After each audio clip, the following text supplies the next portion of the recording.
গল্পটি বিভূতিভূষণ বন্দ্যোপাধ্যায়ের লেখা পথের পাঁচালী উপন্যাস থেকে নেওয়া হয়েছে।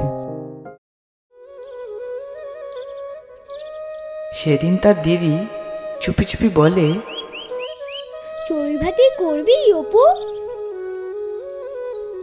জঙ্গল ভরা ভিটার ওধারে খানিকটা বন দুর্গা নিজের হাতে দা দিয়ে কেটে পরিষ্কার করে ভাইকে বলল, দাঁড়িয়ে দেখ তেঁতুল তলায় মা আসছে কিনা, আমি চাল বের করে নিয়ে আসি শিগগির করে। একটা ভালো নারকেলের মালায় 2 পলা তেল চুপি চুপি তেলের ভাঁড়টা থেকে বার করে দুর্গা তার ভাইয়ের জিম্মা করে বলল, শিগগির যা, দৌড় অপু, সেইখানে রেখে আই, দেখিস যেন গরু টরুতে খেয়ে না ফেলে। চারিদিক বনে ঘেরা, বাইরে থেকে দেখা যায় না। খেলাঘরের মাটির ছোবার মতো ছোট্ট একটা হাঁড়িতে দুর্গা ভাত চড়িয়ে দিয়ে বলল, এই দেখো অপু, কত বড় বড় মেটালুর ফল নিয়ে এসেছি এক জায়গা থেকে, ভাতে দেব। অপু মহা উৎসাহে শুকনো লতাকাটি কুড়িয়ে আনে। এই তাদের প্রথম বনভোজন। অপুর এখনো বিশ্বাস হচ্ছে না যেন এখানে সত্যিকারের ভাত তরকারি রান্না হবে, না খেলাঘরের বনভোজন যা আগে কতবার হয়েছে সেই রকম হবে। ধুলার ভাত, খাপড়ার আলু ভাজা, কাঁঠাল পাতার লুচি। কিন্তু বড় সুন্দর বেলাটি, বড় সুন্দর স্থান বনভোজনের। চারিধারে বনঝোপ, ওদিকে তেঁতুল কোচা লতার দুলুনি, বেল গাছের তলায় জঙ্গলে শেওড়া গাছের ফুলের ঝাড়, আতপোড়া কাটা দুর্বা ঘাসের উপর খঞ্জন পাখিরা নিচে নিচে ছুটে বেড়াচ্ছে। নির্জন ঝোপঝাপের আড়ালে নিভৃত নিরালা স্থানটি। প্রথম বসন্তের দিনে ঝোপে ঝোপে নতুন কচি পাতা, ঘেঁটো ফুলের ঝাড়, পুরো ভিটাটা আলো করে ফুটে আছে।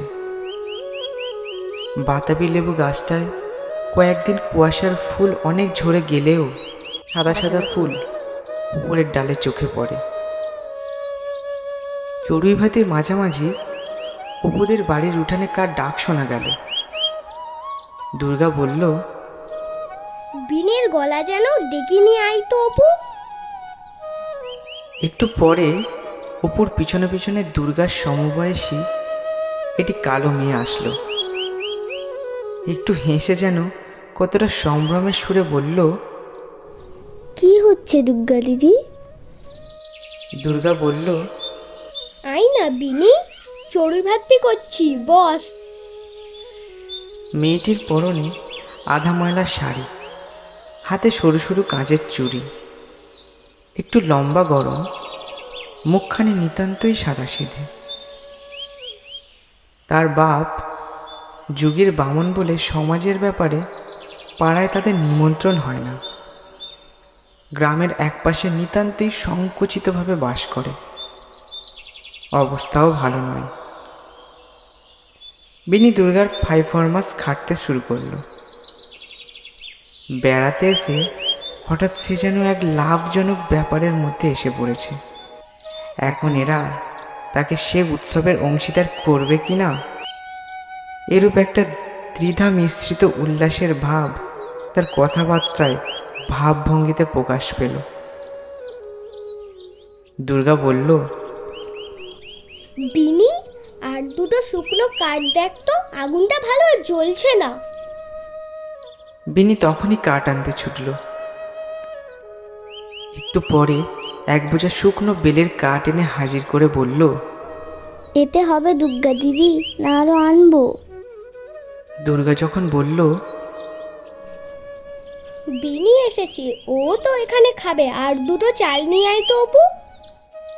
বিনির মুখখানা খুশিতে উজ্জ্বল হয়ে উঠল। খানিকটা পরে বিনি জল এনে দিল। আগ্রহের সুরে জিজ্ঞাসা করল, কি কি তরকারি দুর্গা দিদি? ভাত নামিয়ে দুর্গা তেলটুকু দিয়ে তাতে বেগুন ফেলে ভাজে। খানিকটা পরে সে অবাক হয়ে ছোবার দিকে তাকিয়ে থাকে। ও অপুকে ডেকে বলে, ঠিক যেন বেগুন ভাজার মতো রং হয়েছে, দেখেছিস অপু? অপুর ব্যাপারটা আশ্চর্য মনে হলো। তারও এতক্ষণ যেন বিশ্বাস হচ্ছিল না তাদের বনভোজন সত্যিকারের হচ্ছে। তাতে সত্যিকারের ভাত, সত্যিকার বেগুন ভাজা হচ্ছে। তারপর তারা তিনজনে মহা আনন্দে কলার পাতে খেতে বসে। শুধু ভাত আর বেগুন ভাজা, আর কিছু না। অপু গ্রাস মুখে তোলবার সময় দুর্গা সেদিকে চেয়েছিল। আগ্রহের সাথে জিজ্ঞাসা করে, কেমন হয়েছে রে বেগুন ভাজা? বেশ হয়েছে দিদি, কিন্তু নুন হয়নি যেন। লবণকে রন্ধনের উপকরণের তালিকা থেকে এরা একেবারেই বাদ দিয়েছে, লবণের বালাই রাখেনি। কিন্তু মহা খুশিতে তিনজনে কষিয়ে মেটে আলুর ফল ভাতে ও পানসে আতপোড়া বেগুন ভাজা দিয়ে চড়ুই ভাতের ভাত খেতে বসল। দুর্গার এই প্রথম রান্না। সে বিস্ময় মেশানো আনন্দের সঙ্গে নিজের হাতের শিল্পসৃষ্টি উপভোগ করছিল। এই বনঝোপের মধ্যে, এই শুকনো আতাপাতা রাশের মধ্যে, খেজুর গাছের তলায় ঝরে পড়া খেজুর তলার পাশে বসে সত্যিকারের ভাত তরকারি খাওয়া। খেতে খেতে দুর্গা ওপর দিকে চেয়ে হি হি করে খুশির হাসি হাসল। খুশিতে ভাতের তলা তার গলার মধ্যে আটকে যাচ্ছিল যেন। বিনি খেতে খেতে ভয়ে ভয়ে বলল, একটু তেল আছে দুর্গা দিদি? মেটে আলুর ফল ভাতে মেখে নিতাম। অপু ছুটে গিয়ে একটু তেল নিয়ে আয় তো। এ যে আনন্দ, আনন্দ, প্রসারের আনন্দ। জীবনের মাঝে মাঝে যে আড়াল আছে, বিশাল পাহাড় পর্বত, ওদিকে যে পথটা দেখা যাচ্ছে না, তার আনন্দ, আজকের আনন্দ। সামান্য সামান্য ছোটোখাটো তুচ্ছ জিনিসের আনন্দ। অপু বলল, মাকে কি বলবি দিদি, আবার ওবেলা ভাত খাবি? দূর, মাকে কখনো বলি? সন্ধ্যের পর দেখিস খিদে পাবে তখন। বেনি যুগের বামন বলে পাড়ায় জল খেতে চাইলে লোকে ঘটি করে জল দেয়, সেটাও তাকে মেজে দিতে হয়। বেনি দু একবার ইতস্তত করে অপুর গ্লাসটার দিকে দেখে বলল, আমার গালে একটু জল ঢেলে দে তো অপু, খুব জল তেষ্টা পেয়েছে। দুর্গা বলল, নে না বিনি, গ্লাসটা নিয়ে খা না।